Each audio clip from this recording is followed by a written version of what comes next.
She walked out of the campus bar and was never seen again. No witnesses, no struggle, just vanished into the cold March night. What followed was a desperate 5-day manhunt that pushed one detective beyond the edge of the law, and face to face with a monster hiding in plain sight. The rules were clear, until they weren't. When every second counted, he gambled everything to bring her back alive. But in the end, the real question wasn't just who took Amanda Taylor, it was how far justice is allowed to go before it becomes something else entirely.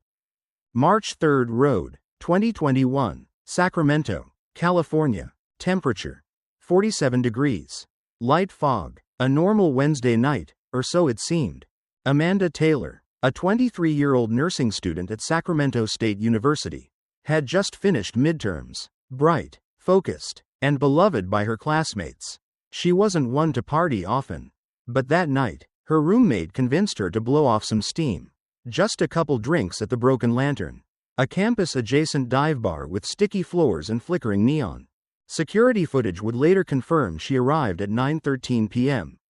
Wearing jeans, a gray hoodie, and white sneakers. She laughed with friends, drank a vodka cranberry, and at exactly 11:07 p.m., she left alone, stepping into the chilly night. That was the last time anyone saw Amanda Taylor alive. Her mother, Joanne, woke up at 2:23 a.m. to a phone call from Amanda's roommate, Lacey. Amanda hadn't come home. Her phone was off, not like her at all. Panic set in fast. By 3:15 a.m., Joanne had called 911. Normally, police don't treat missing adults as emergencies. People vanish every day. Bad breakups, bad decisions. But when Sacramento County Sheriff's Deputy Kevin Nunes took the initial report, something didn't sit right. He flagged the case as unusual and bumped it up the chain. By dawn, Detective Michael Reyes was on it. Reyes, 44, had worked homicide for over a decade. He didn't believe in coincidences. And he definitely didn't believe Amanda just walked away. She was too close with her family. Too structured. Something was wrong. And the clock was already ticking. Surveillance footage from the Broken Lantern showed Amanda leaving alone. No one followed her on camera. But Reyes noticed something others didn't. A faint pair of headlights across the street, parked. Idle. A few seconds later, they flicked off, then on, then off again. A hunch. But Reyes knew better than to ignore his gut. At 9:48 a.m., he pulled the last ping from Amanda's cell phone. It hit a tower near El Dorado Hills, 25 miles northeast of Sacramento. Remote, forested, no public transport. She couldn't have gone there on her own. It was a red flag. Maybe the only one they'd get. By noon, Reyes declared it a crime in action. The rarest kind of investigation. It meant they were racing against time. And someone, somewhere, still had Amanda. By 12:15 p.m. on March 4th, Detective Michael Reyes had already diverted from protocol.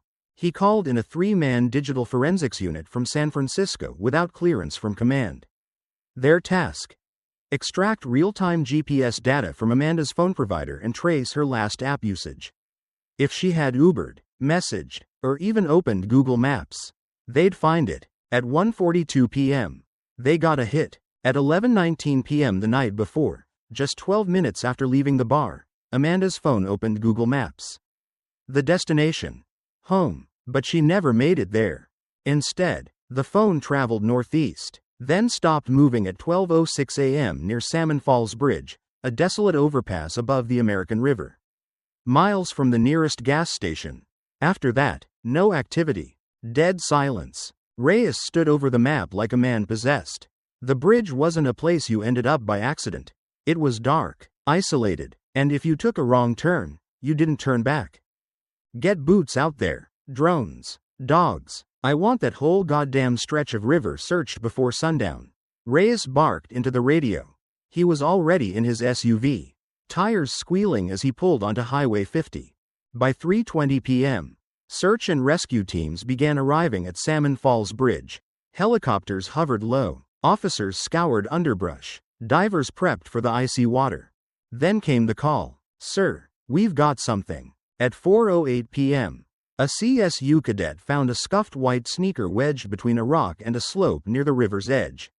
Size 7. Slight blood smears. Reyes's stomach dropped. Amanda's roommate had described the exact same shoes. He looked down the ridge. The terrain was steep, too steep to walk without stumbling. But no drag marks, no signs of a fall. Someone dumped her, Reyes muttered. Still, there was no body, no phone, no witnesses, just a single shoe, and a cold wind howling through the canyon. Back at the command trailer, Reyes's phone buzzed. Unknown number. He answered. A low, distorted voice. You're close, but she's not there anymore. Click. No caller ID, no trace, no second chance to ask questions. Reyes stood frozen. The voice hadn't sounded threatening. Just matter of fact, like someone narrating a puzzle he already knew the answer to. Whoever had Amanda was watching them, taunting them. And now, it wasn't just a disappearance. It was a game. Reyes didn't sleep that night. He sat at his desk in the Sacramento Sheriff's Office, rewinding surveillance footage frame by frame. At 11:10 p.m., Amanda stepped out of the broken lantern. She lingered for a moment, checking her phone. Then she crossed the street. That was the moment. In the top corner of the feed, a vehicle's headlights flared. They froze as Amanda reached the opposite sidewalk. The lights dimmed. The car pulled forward slowly, disappearing off camera. Reyes enhanced the frame. It was grainy, low light, static haze, but the vehicle had a wide body, square front grille, a slight dent in the driver's side panel. Not a sedan, not an SUV. A minivan, possibly silver, late 2000s Dodge Grand Caravan. He picked up the phone and called DMV Records. Give me every silver Dodge Caravan registered in Sacramento County. Model years 2006 through 2012. Filter for anyone with priors for domestic violence, stalking, or unlawful restraint. It wasn't long before a name surfaced. Cole Barrett, age 42, divorced, 2 kids, former U.S. Army combat medic, currently works as a part-time delivery driver and lives alone in Citrus Heights. 2 years earlier, Barrett had been investigated, though not charged, for allegedly locking his girlfriend in their bedroom after an argument. She dropped the case. No one followed up, but Reyes knew patterns, and this one stank. At 7 a.m., he parked a block away from Barrett's modest home, white single-story. Overgrown lawn, blackout curtains. The van sat in the driveway. Same make, same dent. Reyes didn't wait. He placed a quiet call to CSU. Start passive surveillance immediately. No confrontation, no knock, just watch. Within the hour, 2 unmarked units and a drone were stationed nearby. Barrett left the house twice, once to get coffee, once to throw out a garbage bag. He used gloves both times. That afternoon, detectives retrieved the bag from a dumpster behind the Arco station on Greenback Lane. Inside, latex gloves, wipes, a receipt from a hardware store, and a partial roll of duct tape, with a single long strand of blonde hair stuck to it. Reyes closed his eyes. Amanda. Now they had probable cause. At 5:33 p.m., a warrant was signed for the property. But Reyes made a decision that would change everything. He wouldn't go in yet. He believed Amanda was still alive. And if Barrett felt the pressure, he might lead them to her. So he waited, and watched. As the sun set behind the pines, the game narrowed to one man. And somewhere out there, Amanda Taylor was still waiting. At 8:12 p.m., the sky turned black over Citrus Heights. Detective Reyes sat in the passenger seat of an unmarked Ford Explorer, eyes fixed on Barrett's house. The drone feed was silent. The van hadn't moved. Lights flickered briefly inside. Then darkness again. Still nothing, whispered Agent Simone Keller, the FBI liaison brought in just hours earlier. Her background in behavioral profiling made her valuable. But Reyes didn't like relying on theory. He needed movement. He needed proof. Then, at 9:06 p.m., it happened. Barrett stepped out, alone. No bag, no gloves, just keys. He opened the van door, got in, and pulled away. Reyes's team fell in behind, 4 surveillance vehicles, spread across 2 blocks. Silent coordination, no headlights within striking range. They followed him northeast, through winding roads, past the outer suburbs. Every turn pulled them further from the city. Less traffic, fewer lights. At 9:41 p.m., Barrett turned off onto a dirt access road near Folsom Lake. No houses, no businesses, just wilderness. Now? Keller asked. Reyes didn't answer. He was staring at the GPS overlay. The location Barrett was heading to wasn't random. It was 3 miles from where Amanda's phone had last pinged. Hold position, Reyes finally said. Let him show us why he's here. The van stopped. No engine off. Just parked. Barrett sat inside. 3 minutes. Then 5. Then, suddenly, he got out. He popped the trunk. Moved something. Not a body. A bag? A tarp? Then he looked around. And did something no one expected. He walked into the woods. Alone. No flashlight. No visible phone. Just vanished into the brush like he knew every inch of it. Reyes's chest tightened. Was this it? Was Amanda out there, alive, tied up in a shack somewhere? Or was he disposing of her body? We move now, Reyes said. But the protocol, Keller began. There's no time. Reyes unholstered his sidearm. Call the team. We're going in. The van's engine still hummed in the darkness. The driver's door hung ajar. Cole Barrett had vanished into the tree line. No flashlight. No visible phone. Just a man swallowed by the night. Reyes exited the unmarked SUV, motioning silently to the others. 4 agents followed, weapons drawn, fanning out along the dirt path. The forest swallowed sound. Their boots crunched quietly against dead pine needles and loose gravel. Thermals? Reyes whispered into his comm. Too much canopy. We lost him. Reyes cursed under his breath. This was the moment every decision teetered between procedure and instinct. The warrant was for the house, not for open land. But Amanda could be out there. Alive, starving, afraid. He pressed forward. 30 yards in, something caught his eye. Tire ruts. Fresh, too narrow for the van. Maybe a cart, or a wheelbarrow. Then, movement. A dim orange glow ahead. Faint, flickering. A flame? Reyes raised his hand, signaling halt. They knelt behind a fallen tree. Through the branches, they saw him, Barrett, standing beside a makeshift fire pit, tossing something in. Fabric, paper, a plastic bag. He was burning evidence. Move now? Keller whispered. No, let him bury himself. But it was too late. Barrett turned sharply, as if sensing eyes on him. His gaze locked on Reyes. For one heartbeat, neither man moved. Then Barrett bolted. He didn't run toward the van. He ran deeper. Reyes chased him. Branches whipping across his face. Boots pounding through undergrowth. The others followed. Lights bouncing. Radios crackling. Then, screaming. A woman's scream. Raw, muffled. From the left. Reyes swerved. There, a shack. Half collapsed. Padlocked. Reyes, he's heading the other way, someone shouted. But Reyes didn't stop. Because from inside that shack, someone was kicking, screaming. He raised his boot and kicked in the door. The padlock snapped with a sharp clang, and the warped wooden door swung inward. The stench hit Reyes first, stale sweat. Blood, something chemical. A single LED lantern dangled from a nail, casting shaky light across the room. There, in the far corner, Amanda. Duct tape covered her mouth. Her wrists were bound with electrical cord. Her ankles lashed to a steel pipe bolted into the floor. Her face was swollen, scraped, her eyes, wide with terror, locked on Reyes like he was both salvation and disbelief. Jesus, Amanda. Reyes dropped to his knees. Pulling a folding knife from his boot, he sliced the cords fast, catching her as she slumped forward. It's okay, I've got you, he whispered, pulling the tape gently from her lips. She gasped, trembling. He said no one would come. Reyes fought the lump in his throat. Well, he was wrong. Behind him, footsteps pounded up the trail. Keller burst through the door. We've got Barrett. Tackled him near the ridge. He's in cuffs. Amanda clutched Reyes's jacket, shaking. Don't let him near me. Don't let him near me again. You're safe now, he said. You're never going back there. Outside, backup teams surrounded the shack. EMTs were already moving in.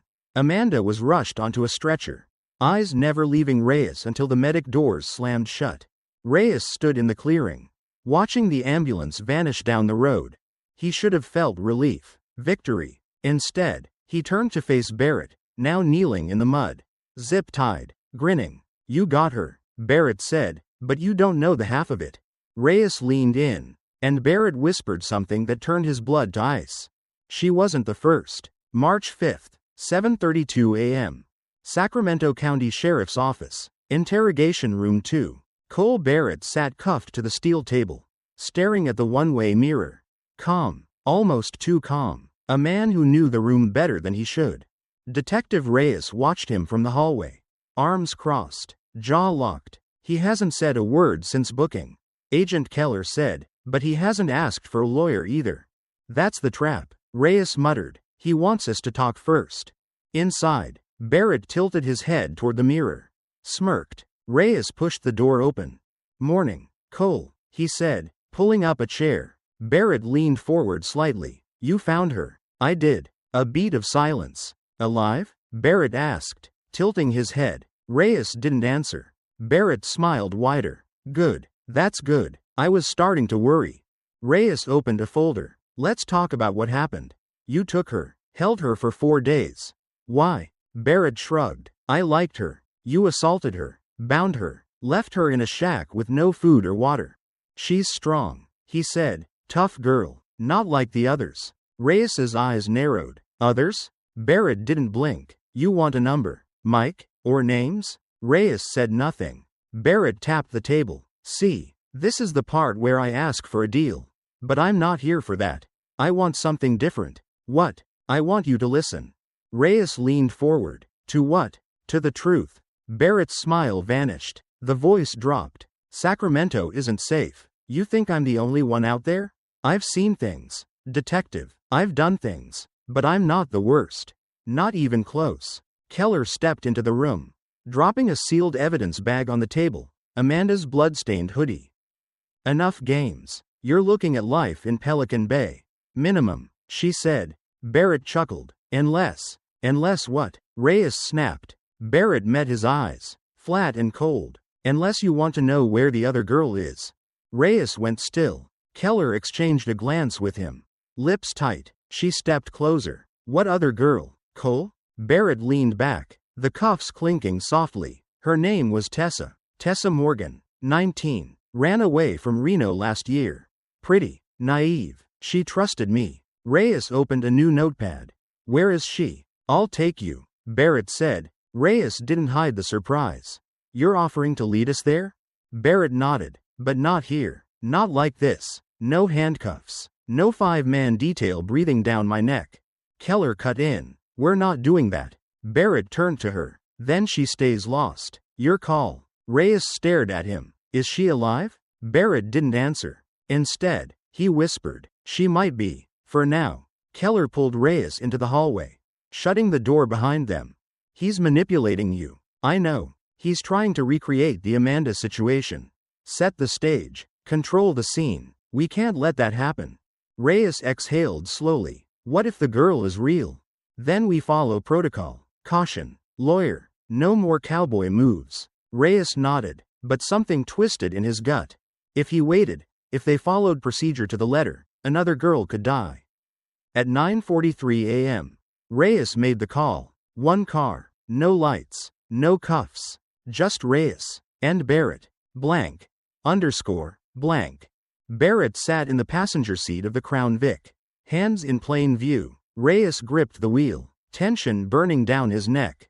Where are we going? Reyes asked. Barrett smirked. You ever been to the old rail yard near Auburn? March 5th, 11:26 a.m. Auburn, California. Abandoned rail yard. The Crown Vic rumbled over cracked concrete as Detective Reyes followed Barrett's directions. The rusted rail yard looked like a place time forgot. Twisted tracks, overgrown grass, and a long dead water tower looming in the distance. Up there, Barrett said, pointing toward a decaying maintenance shed. Reyes parked, killed the engine, and unclipped his holster. Barrett stepped out slowly, hands raised, eyes flicking around the yard. Relax, detective. I told you I'd show you. He led them toward the shed, its corrugated metal door partially open. Creaking in the wind, Reyes's instincts screamed, but he followed. Inside, the air was damp and heavy with rot. And then, he saw it. In the far corner, a mattress. Ropes. An empty IV bag. A Polaroid photo duct taped to the wall. A girl, brunette, bound, terrified. Is this her? Reyes asked. Barrett nodded. Tessa. She was here for a while. Reyes turned sharply. Where is she now? Barrett stared back, his expression unreadable. I'll tell you, but you need to give me something first. No. Barrett's voice turned low, cold. Then this ends here. Reyes took a step forward. You tell me where she is, or I swear to God. Barrett's voice rose, loud and deliberate. You're threatening me. There's no warrant, no tape, no lawyer. You're off script. Reyes. Again. Reyes froze. Barrett grinned. You think this is about saving Tessa? This is about you. How far you'll go. How many rules you'll break to stop someone like me. Reyes's phone vibrated. It was Keller. He stepped outside to take it. We got confirmation, she said breathlessly. Tessa Morgan. Missing since July. That photo matches a DMV image. Cole Barrett is our link. Reyes looked back at the shed. Barrett stood in the doorway, hands in his pockets. He's playing you, Keller said, and he knows it. But Reyes didn't hang up. He walked back toward the shed. Where is she? He asked again. And this time, Barrett answered. She's in the canyon, Barrett said flatly. About 10 miles northeast of here, near a hiking trail called Devil's Backdrop. Reyes didn't speak. He just pointed to the car. Let's go. They drove in silence for 20 minutes. The road winding higher into the Sierra foothills. Pines closed in. Cell signal dropped. Civilization disappeared. Barrett stared out the window like he was enjoying the view. You ever think about what makes someone snap? He asked quietly. How many quiet people walk around hiding all this rage? Reyes didn't answer. You'd be surprised who's out there. Barrett continued. Guys with kids, wives, jobs, all smiling, all lying. Reyes gripped the wheel tighter. That's supposed to be your excuse? Barrett chuckled. That's not an excuse. That's a warning. At 12:16 p.m., they reached the trailhead. No cars, no hikers, just a cracked wooden sign and 2 narrow paths leading into the canyon. Barrett got out first. It's half a mile down. Reyes hesitated. If this was a setup, if Barrett tried to run or lunge, they were alone.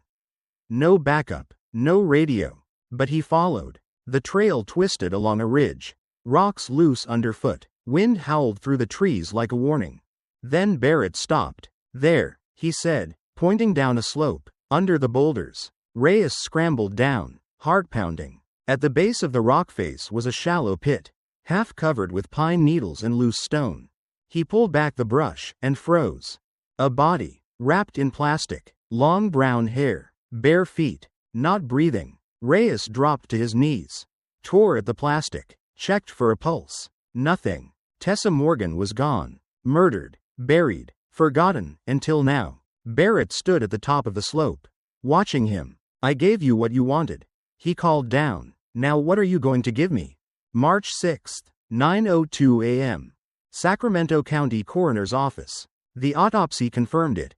The body found beneath the rocks in Devil's Backdrop was Tessa Morgan. Cause of death: strangulation.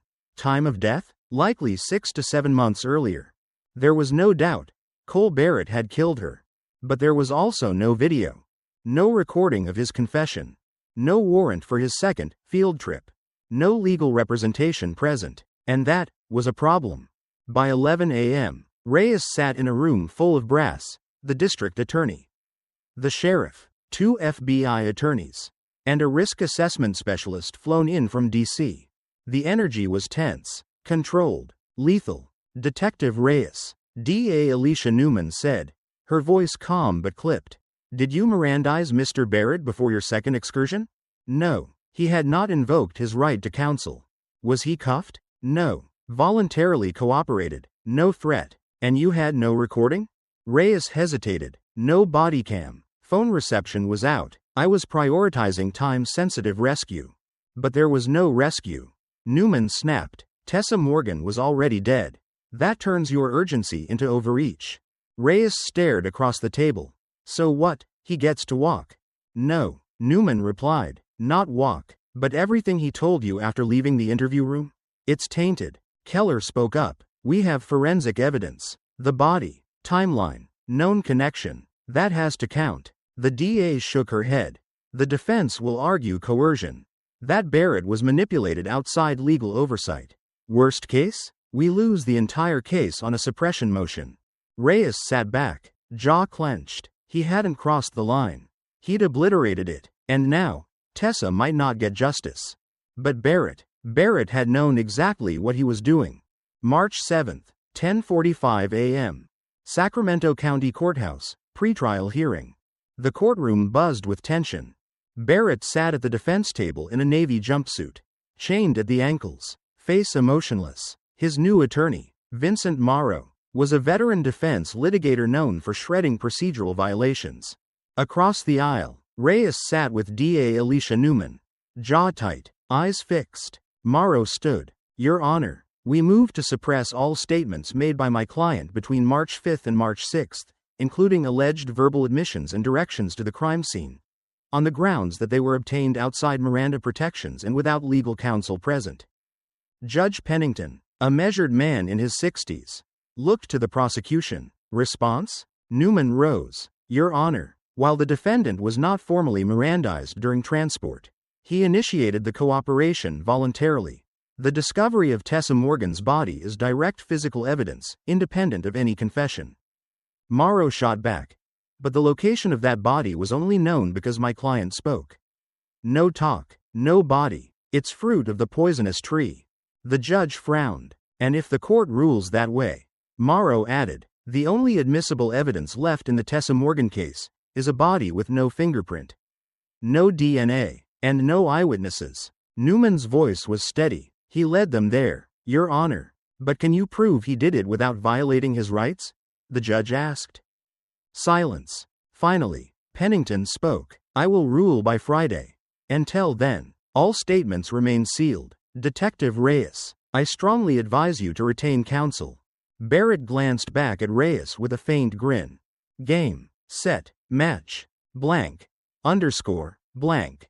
March 8, 3:12 p.m. Sacramento County Sheriff's Office, Internal Affairs Division. Reyes sat across from two IA investigators. You had no backup, no documentation, and no legal protection for that interaction. The lead agent said, we're opening a formal inquiry. I saved a life, Reyes said flatly, and I recovered a murder victim. The agent scribbled something. That's not the question. The question is, did you break the law to do it?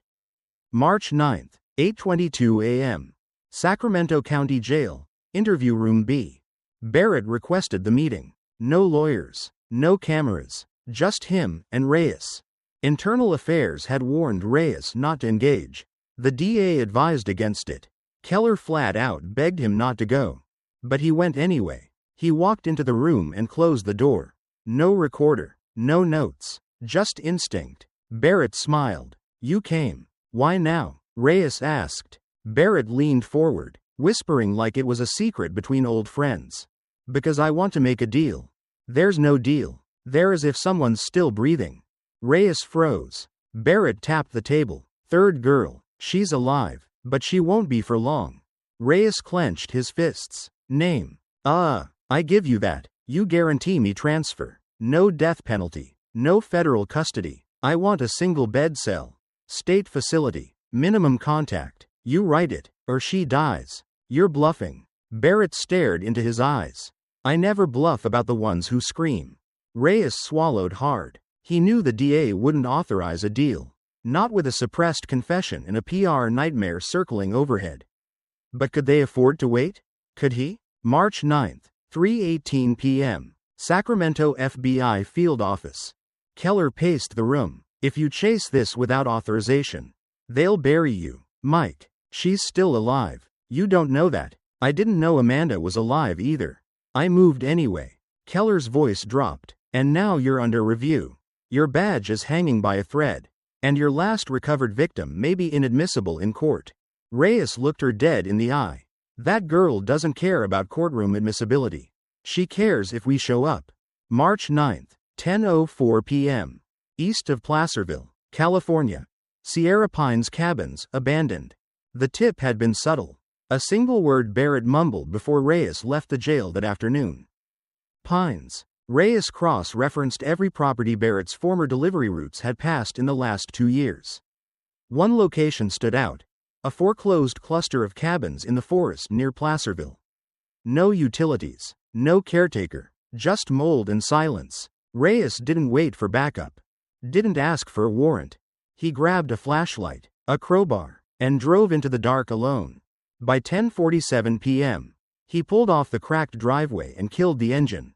No lights, no sound. 5 cabins. He started at the first: dust, rats, collapsed ceiling. The second, empty. The third, padlocked. Reyes stepped closer. Inside, a sound, barely audible, a whimper. He jammed the crowbar into the doorframe and cracked the lock. The wooden door splintered open. Inside, it hit him like a wave: bleach, urine, and blood. And chained to a rusted cot, a girl, pale, shivering, gagged. She flinched as Reyes rushed in.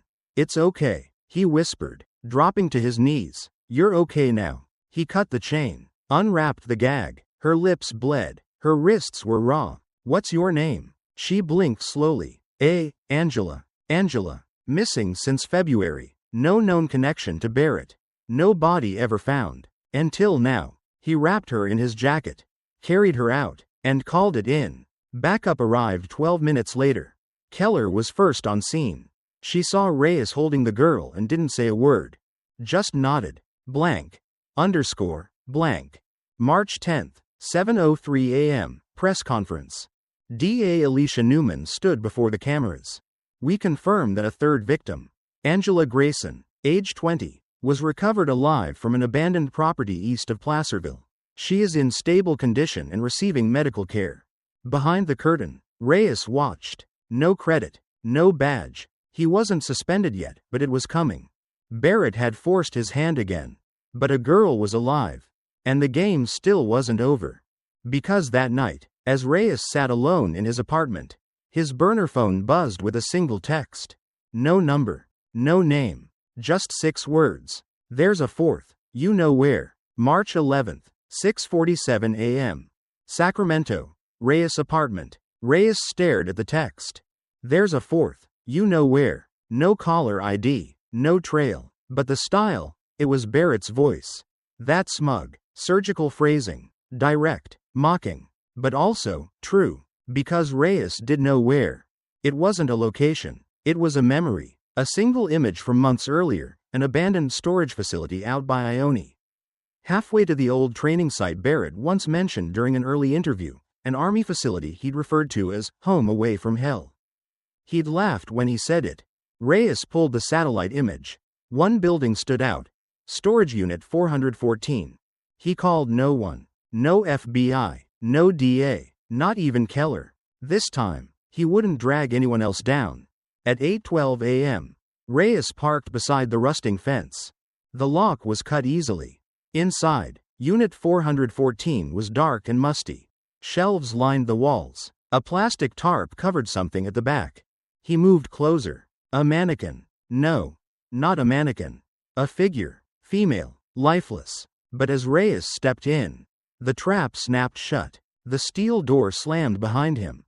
Locked. Then, footsteps. Reyes turned sharply. From the shadows, a figure emerged, not Barrett. Another man, late 40s, greasy ball cap, taser in hand. Reyes reached for his weapon. But the jolt hit his chest first. Pain exploded through his limbs. He collapsed. The man leaned down, grinning. "You should have brought backup." Darkness swallowed him. Blank. Blank. March 11th, 9:39 a.m., FBI field office. Keller slammed the report on her desk. "Reyes is missing." She grabbed her vest, ordered a tactical unit, and raced toward the coordinates Reyes had once scrawled on the back of a parking ticket weeks ago. It was a stretch, but she knew him, and if he was following a fourth victim lead, he'd be alone. She had one thought pounding through her mind. Don't let him become number 5. March 11th, 10:02 a.m. Unknown location. Reyes woke to a searing pain in his chest. Wrists zip-tied, mouth dry as sand. He was sitting against a metal wall, concrete floor. Dim light above. His gun was gone. His badge too. He wasn't in the storage unit anymore. A voice echoed nearby. You really should have stayed in your lane. Detective Barrett. He stepped into view. Calm, clean-shaven, wearing civilian clothes. He wasn't supposed to be out. But here he was. Reyes blinked. How the hell? Barrett smiled. You think I planned all this from a jail cell? Another man entered. The one with the taser. He's awake. Barrett nodded. This is Mitchell, old friend from my army days. He runs the off-grid stuff. Reyes's eyes scanned the space. One window. No clear exits. Shelving stacked with tools. Chains. Rope. Torture room. You've been playing me since Amanda.